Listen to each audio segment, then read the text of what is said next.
Assalamualaikum warahmatullahi wabarakatuh. Selamat pagi anak-anakku semuanya. Perkenalkan ya, ini dengan Ibu Latifah yang nanti akan mengajar mata pelajaran IPS di kelas 7 ya. Oke, bagaimana kabar kalian semua yang di rumah? Mudah-mudahan kita semua selalu dalam keadaan sehat dan tetap semangat untuk belajar. Nah, sebelum kita lanjut ke materi hari ini, alangkah baiknya kita awali dengan bacaan basmalah. Bismillahirrahmanirrahim. Mudah-mudahan selalu diberikan manfaat. Amin. Nah, jangan lupa untuk disiapkan alat tulisnya ya untuk mencatat materi hari ini. Untuk yang pertama, untuk slide pertama ini ada peta konsep. Diperhatikan ya, peta konsep. Di situ ada yang pertama perubahan karakteristik ruang, kemudian interaksi keruangan, skala Indonesia. Di bawah Indonesia ada dinamika penduduk, keadaan etnik dan budaya, kondisi alam dan sebarannya. Sedangkan bawahnya lagi ada interaksi antar wilayah di Indonesia. Kemudian perubahan akibat interaksi keruangan, perubahan aspek fisik, dan yang terakhir perubahan sosial budaya. Boleh ditulis ya.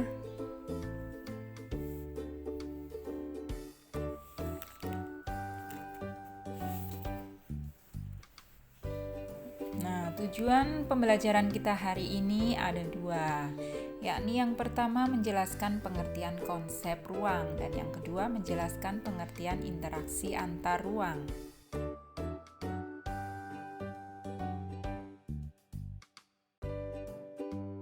Nah, untuk pengertian ruang sendiri itu adalah tempat di permukaan bumi, baik secara keseluruhan maupun hanya sebagian yang digunakan oleh makhluk hidup untuk tinggal. Jadi, ruang itu tidak hanya sebatas udara ya. Sebatas udara yang bersentuhan dengan permukaan bumi, tetapi juga lapisan atmosfer terbawah yang mempengaruhi permukaan bumi. Contohnya, ada permukaan bumi terdapat beberapa ruang, yaitu perairan, daratan, ruang, udara.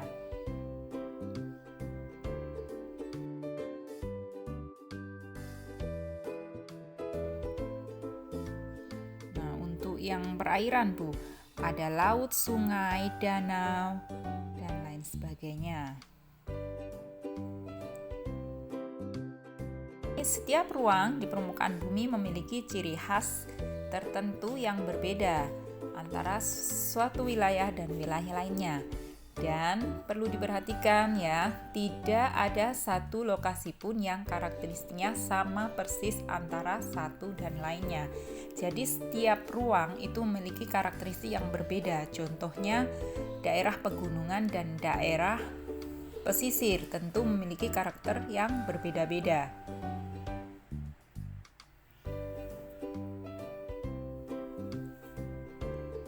Sedangkan untuk pengertian interaksi antar ruang, di sini menurut Bintarto, interaksi merupakan suatu proses yang sifatnya timbal balik dan mempunyai pengaruh terhadap tingkah laku, baik melalui kontak langsung terjadi ketika seseorang datang ke tempat tujuan.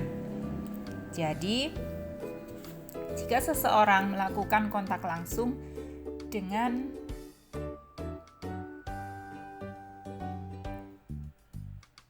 orang yang berbeda tempat, itu artinya mereka sedang melakukan interaksi antar ruang. Misalnya ini ada yang datang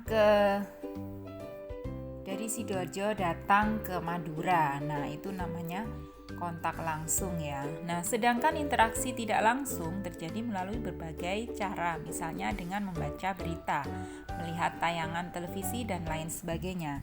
Nah, ketika seseorang melihat tayangan televisi, sedang menayangkan sebuah berita, misalnya sebuah berita itu dari Jakarta.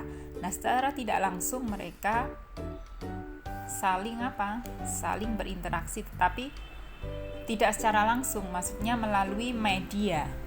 Nah, sedangkan yang ini ada beberapa kondisi saling bergantung yang diperlukan untuk terjadinya interaksi keruangan, yaitu saling melengkapi, kesempatan.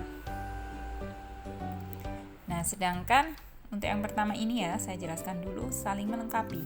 Saling melengkapi itu contohnya wilayah A dengan wilayah B. Saling tukar-menukar hasil sumber daya alam.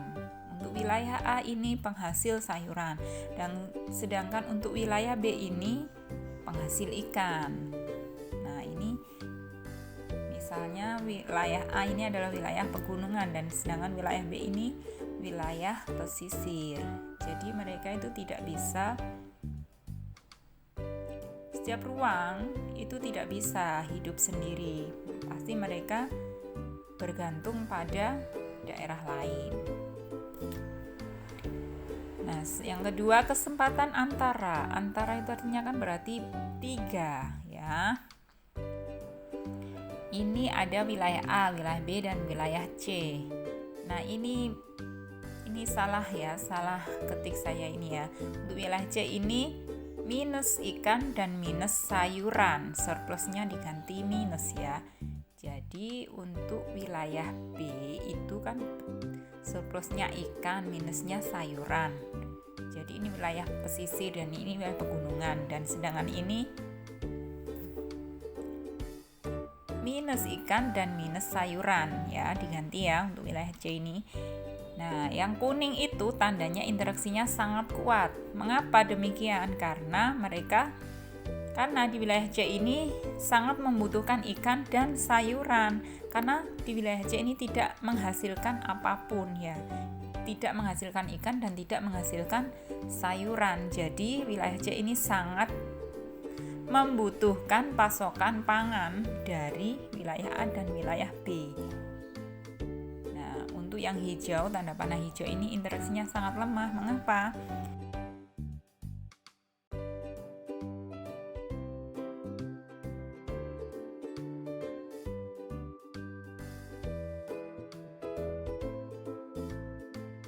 Untuk kemudahan transfer apa Bu? Nah, contohnya pengangkutan barang atau juga orang memerlukan biaya terjadinya interaksi tersebut harus lebih rendah dibandingkan dengan keuntungan yang diperoleh. Jadi, jika kalian ingin mentransfer atau mengirim barang, atau kalian ingin bepergian dari Madura ke Sidoarjo, tentunya membutuhkan biaya transportasi ya. Biaya transportasi itu kan jika dibandingkan dengan harga jual barangnya itu tidak sesuai, maka sebuah interaksi tidak akan pernah terjadi. Karena apa ya? Karena dihitung lagi ongkirnya berapa. Nah, tugas kalian hari ini, tugas pertama ya, langkah-langkahnya bisa dibaca, itu ada 5. Kalian kalau ke toko atau beli sesuatu bisa dilihat produknya itu made in dari mana misalnya. Nah, kemudian kalian tulis nama produknya apa, kemudian daerah asalnya apa ya. Ini saya kasih contoh 9, boleh lebih banyak ya. Boleh lebih banyak, nanti nilainya juga lebih baik ya.